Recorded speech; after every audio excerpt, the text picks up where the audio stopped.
তৃণমূল সরকারের আমলে মহিলাদের বাড়ি থেকে বেরানো বিপদ এবং রাজ্যের মুখ্যমন্ত্রী একজন মহিলা হয়ে তিনি যে বলছেন রাত্রি 8টার পর মহিলাদেরকে বাড়ির বাইরে না বেরোতে, রাজ্যের মুখ্যমন্ত্রী পুলিশ মন্ত্রী উনি মহিলাদের কি এমন রাজ্যের জনগণকে সুরক্ষা দিতে ব্যর্থ?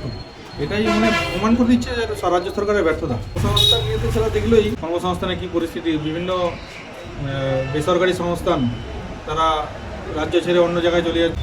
মাননীয় মুখ্যমন্ত্রী তো ঘোষণাই করেছেন যে রাজ্য সরকার ঘোষণাই করেছেন যে যুবকদেরকে বেকার ভাতা দেবেন, 1500 টাকা নাকি বেকার ভাতা দেবেন। পরিষ্কার বুঝিয়ে দিচ্ছে যে কী পরিস্থিতি ভারতীয় জনতা পার্টির দিকে ঝুঁকছে।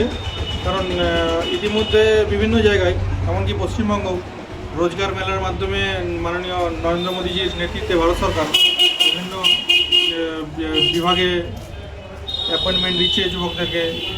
তো অটোমেটিক যুবকরা ভারতীয় জনতা পার্টির দিকে ঝুঁকবেই। ক্ষমতায় বিজেপি আসবেই এটা বোঝাই যাচ্ছে, কারণ এই রাজ্য সরকারের ব্যর্থতা যা তা একদম প্রমাণ করে দিচ্ছে।